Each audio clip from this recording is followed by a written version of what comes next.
काय आहे आणि येत्या खरीपामध्ये त्याचं नियोजन कसं असणार आहे. तर याच्यामध्ये आपण 2 पार्टमध्ये पाहू. याच्यामध्ये एक पार्ट असा असेल की जो की आकडेवारी असेल सगळे, आणि दुसरा पार्ट असेल की जी आता युद्धजन्य परिस्थिती आहे त्याच्यामध्ये युरिया, DAP हे खतांची, रासायनिक खतांची कमतरता भासण्याची शक्यता काही नाकारता येत नाही. तर त्याच्यासाठी म्हणून आपण काय पाऊल उचलायचे, आतापासूनच त्याची पूर्वतयारी कशी करायला हवी, तर त्याबाबत मी सांगणार आहे. तर पहिल्यांदा आपण पाहूया की आंबेगाव तालुक्यामध्ये ना पीक म्हणजे पेरणी क्षेत्रनिहाय बियाण्याची गरज किती आहे आणि ती कशी भागवली जाणार आहे. आता मी काही सगळे आकडे वाचत नाहीये, फक्त मी मेन पॉईंट घेते. तर आंबेगाव तालुक्यामध्ये जे प्रमुख पिके आहेत तर त्याच्या अंतर्गत सोबत बाजरी आहे, मेंढी, सोयाबीन, भात, मका, भुईमुगी आहे. तर ह्याचं सरासरी पेरणी क्षेत्र हे 13,090 हेक्टर आहे. आणि त्याचा जो बियाण्याचा दर आहे त्याच्यानुसार आपल्याला किती बियाणं अपेक्षित आहे तर ते सांगतात. खरीपाचा जो 26 करिता जे प्रस्तावित आपलं तालुक्याचं क्षेत्र आहे ते 16,345 हेक्टर आहे. तर त्याच्याकरिता प्रस्तावित बियाण्याची मागणी ही साधारणतः 7,698 क्विंटल असणार आहे. त्या 7,600 क्विंटल पैकी आपल्याला महाबीज किंवा NIC कडून वगैरे 1265 क्विंटल वगैरे सर उपलब्ध होऊ शकतो बियाणे, आणि बाकीच्या ज्या खाजगी कंपन्या आहेत तर त्यांच्याकडून. आणि मेनली आंबेगाव तालुक्यामध्ये बाकीच्या पिकांमध्ये काही प्रॉब्लेम येत नाही, परंतु भात आणि सोयाबीनचा पेरा जास्त असल्यामुळे तिथे जास्त आपल्याला ते मॅनेजमेंट करावं लागतं. तर आपल्याला सोयाबीन पिकाकरिता ग्राम बीज उत्पादन कार्यक्रमांतर्गत आपल्याकडे जवळपास 305 शेतकऱ्यांचं एक 2600 क्विंटल वगैरे बियाणं उपलब्ध आहे सर आजूबाजूला. तसंच भात पिकाचं इंद्रायणी वाणाचं घरगुती बियाणं जवळपास 144 शेतकऱ्यांकडे 300 क्विंटल वगैरे उपलब्ध आहे. तर सर आपण नेक्स्ट स्लाइड घ्या.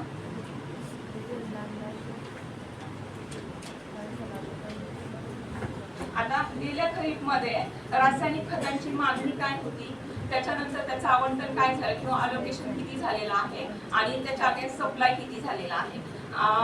आपले जे रासायनिक अनुदानित खतं आहेत युरिया, DAP, SSP, MOP आणि कॉम्प्लेक्स जे खतं आहेत NPK, तर त्याची टोटल आपल्याकडे मागणी होती सर, आपल्या तालुक्यासाठी मागणी होती, डिमांड होती 32,823. त्याच्या अगेन्स्ट अलोकेशन आपल्याला झालं होतं 22,615चं आणि प्रत्यक्ष पुरवठा झाला होता 16,815 मेट्रिक टनांचा. हे खरीप करता सर असं लास्ट टाइम होतं. तसंच रब्बीचा आपल्याला टोटल मागणी खतांची होती 22,331. त्याच्या अगेन्स्ट अलोकेशन झालं होतं 23,761 मेट्रिक टनांचं आणि पुरवठा प्रत्यक्ष झाला होता 15,430 मेट्रिक टनांचा. सर आत्ताचं खरीपचं आत्ता पाहिलं तर टोटल आपल्याला खतांची डिमांड जी आहे ती 32,823 मेट्रिक टन आहे. त्याच्या अगेन्स्ट आपल्याला अलोकेशन झालेलं आहे 22,369 मेट्रिक टनांचं. आणि खरीपचं 26 करिता हो अलोकेशन झालेलं आहे, सप्लाय काहीच नाही झालं सर. आणि 13 एप्रिल 2026 आखेर तालुक्यामध्ये टोटल जे आहेत आपले खतांची उपलब्धता 3,407 मेट्रिक टन एवढी आहे. आता जर रिसेंटली आत्ता खरीपाचा विचार करता खरीपासाठी आपल्याला टोटल खतांचं अलोकेशन डिमांड होती 4,924 मेट्रिक टनांची. त्याच्या अगेन्स्ट अलोकेशन झालेलं आहे 1,724 मेट्रिक टनांचं. एप्रिल महिन्यामध्ये सर आता आपल्याला आतापर्यंत कुठलाच पुरवठा नाही झालेला. येथे 1-2-3 दिवसात रॅक लागणार आहे RCFची वगैरे. आमचा प्रश्न असा आहे का म्हणजे युद्धामुळे आम्हाला काही खत पुरवठा कमी होईल का? शक्यता नाकारता येत नाही.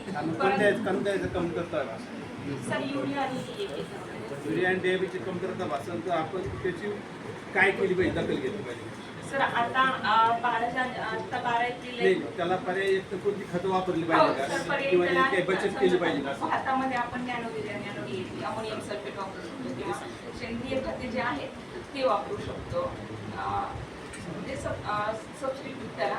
किंवा आता हे जे आहे आता आपल्या ज्या मोहिमा आहेत त्याच्या अंतर्गत आपण सहाय्यक कृषी अधिकाऱ्यांमार्फत शेतकऱ्यांना जास्तीत जास्त प्रचारप्रसिद्धी करू शकतो की बाबा सबस्टिट्यूट युरियासाठी तुम्ही DAP वापरा किंवा युरिया ब्रिकेट्स वापरा, या गोष्टी आपण करू शकतो.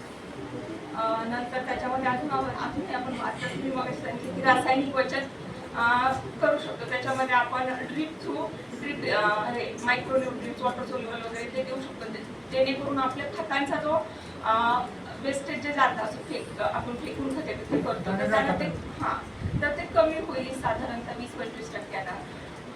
असं एकंदरीत असं करू शकतो सर आपण. आणि सध्या संरक्षित साठा असतो. बफर स्टॉक म्हणजे बऱ्याच जणांना माहीत असेल किंवा काही जणांना माहितीही नसेल. बफर स्टॉक म्हणजे काय असतो की आता सपोज युरियाचं शॉर्टेज आहे, DAPचं शॉर्टेज आहे, तर अशा आणीबाणीच्या काळात आपण एक पर्टिक्युलर स्टॉक जो आहे तो स्टॉक करून ठेवत असतो.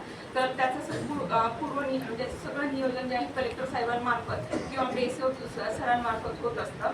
तर जेव्हा आणीबाणीच्या काळात आपण म्हणजे आता सपोज आंबेगाव तालुक्यामध्ये 15 ठिकाणी बफर स्टॉक खरीप 26 करिता अलॉट केलेला आहे. मे मध्ये आणि जशी आवश्यकता असेल एप्रिल-मे मध्ये आणि जशी आवश्यकता असेल तसा तो रिलीज केला जातो, जसं शॉर्टेज असेल तसं. सध्या आता खरीप करता आंबेगाव तालुक्यामध्ये 3 nodal agency through buffer stock केला जाणार आहे. तर त्यात 3 एजन्सी आहेत. एक MIDC आहे, एक Maharashtra state cooperative marketing federation आहे आणि दुसरा आहे महाराष्ट्र सहकारी विकास महामंडळ. ह्या तिन्ही एजन्सी थ्रू आंबेगाव तालुक्याला एक साधारण 800 मेट्रिक टन बफर स्टॉक दिलेला आहे आणि DAP 42 मेट्रिक टन दिलेला आहे.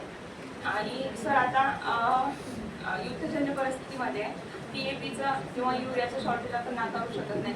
तर याच्यासाठी आम्ही आता सध्या किंवा आता 12 एप्रिलला एक शासनाचं परिपत्रक निघालेलं आहे.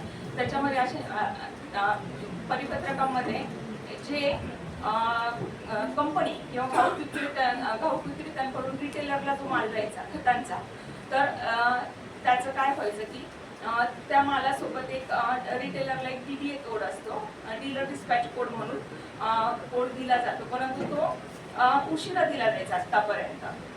म्हणजे आता सोबत आज दुकानदाराला माल गेला तर 3-4 दिवसांना तो DDA कोड दिला जायचा. मग ते एक्नॉलेजमेंट मशीनवरती माल उशिरा रिफ्लेक्ट व्हायचा. तर त्या 4 दिवसाच्या कालावधीमध्ये तोपर्यंत तो विकला जायचा शेतकऱ्यांकडून मागणी येईल तशी. मग ते काय व्हायचं, प्रत्यक्ष साठा आणि पॉजवरचा साठा त्याच्यामध्ये तफावत निर्माण व्हायची. तर याच्यासाठी आता परवा दिवशीचे जे परिपत्रक निघालेले आहे त्याच्यासाठी सहाय्यक कृषी अधिकारी यांचे ना त्यांच्या कार्यक्षेत्रातले जे काही दुकानं असतील तर तिथं एक त्यांच्या सुपरविजन अंतर्गत आता ते एक्नॉलेजमेंट दिलं जाणार आहे. त्याच्यासाठी माननीय तालुका कृषी अधिकारी यांच्या म्हणजे आम्ही आदेश काढलेले आहेत.